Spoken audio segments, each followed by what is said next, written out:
பழைய ஸ்டூடெண்ட்ஸ் இருக்காங்க. அதுலேயும் ஃபெயிலே ஆகாத அந்த ரேங்க் ஹோல்டிங் ஸ்டூடெண்ட்ஸு கிளாஸே விட்டு போக மாட்டேன்னு இருந்தாங்க. அப்படிப்பட்ட அந்த அசாத்தியமான பழைய ஸ்டூடெண்ட்ஸையே எங்கள் தளபதி ஒருவரால் மட்டுமே அவர்களை ஃபெயில் ஆக்கிவிட்டு அந்த கிளாஸ் ரூமின் வாத்தியாரையும் வெளியே அனுப்பிவிட்டார். ஒரே கட்சியில் பழைய ஸ்டூடெண்ட் 50 வருஷமா இருந்தவர் அவர் பழைய ஸ்டூடெண்ட் தான். ஒரே கட்சியில் 50 வருஷம் இருந்து பணியாற்றியவர். எனவே அவர் சொன்ன அந்த அர்த்தத்தில் சொன்னாரே தவிர இவர் சொன்னது மாதிரி பழைய ஸ்டூடெண்ட்னு இல்லை. இங்கே இல்லாத உறுப்பினர்கள் பற்றி யாரும் பேசுறதில்லை, அது உங்களுக்கே தெரியும். இல்லாதவரை பற்றி இங்கே பேசுவது என்பது அது மரபல்ல. அதை பற்றி அவர் பேசியதெல்லாம் நீங்கள் தயவுசெய்து எடுங்க. பிரபல மூத்த நடிகர் ஒரு விழாவில் திமுகவின் கட்சி தலைவருக்கு மறைமுகமாக மூத்த உறுப்பினர்களை பற்றி பேசும்போது அவர்கள் கட்சியில் பல பழைய ஸ்டூடெண்ட்ஸ் இருக்காங்க. அதுலேயும் ஃபெயிலே ஆகாத அந்த ரேங்க் ஹோல்டிங் ஸ்டூடெண்ட்ஸு கிளாஸே விட்டு போக மாட்டேன்னு இருந்தாங்க. அப்படிப்பட்ட அந்த அசாத்தியமான பழைய ஸ்டூடெண்ட்ஸையே எங்கள் தளபதி ஒருவரால் மட்டுமே அவர்களை ஃபெயில் ஆக்கிவிட்டு அந்த கிளாஸ் ரூமின் வாத்தியாரையும் வெளியே அனுப்பிவிட்டார். தேர்தல் பிரசாரத்தில் திரு துரைமுருகன் சார் அவர்கள் பிரச்சாரத்தில் ஈடுபட்ட போது காட்பாடி ஒரு டிஎம்கேவின் கோட்டை, அவரை ஜெயிக்க வைத்தால் அது ஒரு பெரிய ரெக்கார்ட் பிரேக் அமைய காட்பாடி தொகுதி மக்களிடம் மன்றாடினார். ஆனால் அந்த ரெக்கார்ட் பிரேக்கை செய்து அவருக்கு ரெஸ்ட் கொடுத்து காட்பாடியை பெஸ்ட் ஆக்கி அந்த டிஎம்கே கோட்டையை டிவிகே கோட்டையாக மாற்றியவர் எங்கள் தளபதி மாண்புமிகு தமிழக முதலமைச்சர் அவர்கள் மட்டுமே.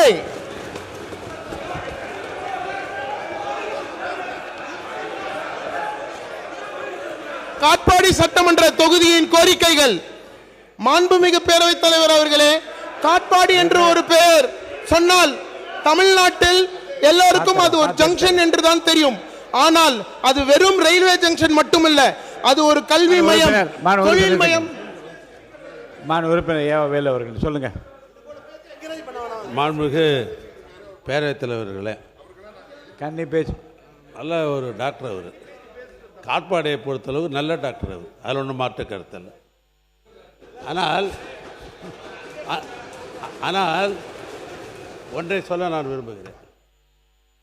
அந்த வேலூர் மாவட்டத்தில் இருக்கிற 5 தொகுதியிலேயே அனைத்து வசதியும் உள்ள ஒரு தொகுதி எதுன்னு சொன்னால் காட்பாடி தொகுதி தான். நாங்களே பொறாமப்படுவோம். ஏன்னா அந்த அளவுக்கு அந்த தொகுதியில் எல்லாத்தையும் திருவள்ளூர் பல்கலைக்கழகமாக இருக்கட்டும், தாலுகா ஆஃபீஸாக இருக்கட்டும், அல்லது சட்டக்கல்வியாக இப்படி பார்த்து அவர் செய்தவர். அவரை ஒரு உதாரணமாக வைத்துக்கொண்டு புதிய வந்திருக்கிற சட்டமன்ற உறுப்பினர் அவருக்கு நான் போட்டியாக இதெல்லாம் செய்ய போகிறேன்னு சொன்னாக்கா அது சிறப்பாக இருக்கும். அதை விட்டு அது குறைப்படுவது என்பது தவறு உண்டு. இந்த மட்டமன்றத்தில் என்ன மரபுன்னு கேட்டிங்கன்னா, இது வரைக்கும் இங்கே இல்லாத உறுப்பினர்கள் பற்றி யாரும் பேசுகிறதில்லை, அது உங்களுக்கே தெரியும். நீங்கள் உங்களுக்கு தெரியாத விஷயமே கிடையாது. ஆனால் இங்கே இல்லை, அவர் இல்லாதவரை பற்றி இங்கே பேசுவது என்பது அது மரபல்ல. அதை பற்றி அவர் பேசியதெல்லாம் நீங்கள் தயவுசெய்து எடுங்க. அவர் மானிய கோரிக்கையில் பேசட்டும். இந்த ஆட்சியில் நான் இதெல்லாம் சாதிக்க போகிறேன்னு பட்டியலை போடுங்க. அமைச்சரை வைத்துக்கொண்டு இந்தந்த அமைச்சரை வைத்துக்கொண்டு என்னுடைய தொகுதி அப்படி வளர்ச்சிப்பட போகிறேன், அவரோட சிறப்பாக செய்ய போகிறேன்னு சொல்லுங்க.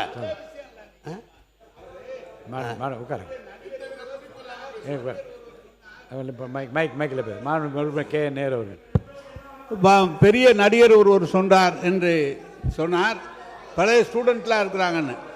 ஒரே கட்சியில் பழைய ஸ்டூடெண்ட் 50 வருஷமா இருந்தவர் அவர் பழைய ஸ்டூடெண்ட் தான்.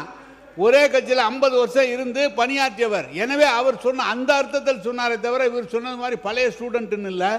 அதுக்கப்புறம் அந்த நடிகர் அவரிடம் தனிப்பட்ட முறையில் என்ன பேசினார்கள், 2 பேரும் எப்படி பேசினார் என்பதால் சபையில் பதிவு செய்ய முடியாது. எனவே வேறு ஏதாவது நீங்கள் வேறு உங்கள் அரசாங்கத்தை பற்றி, உங்கள் அமைச்சர்களை பற்றி, உங்கள் முதலமைச்சரை பற்றி பேசுறதை விட்டுட்டு ஏன் இங்கே வரீங்க? அது நீங்கள் எடுத்துறேன். அவர் படித்து பார்த்து ஆய்வு செய்து நீங்கள் கூறிய கண்டிப்பாக எடுத்துடுறேன். மாண்பு உறுப்பினர் உட்காருங்க.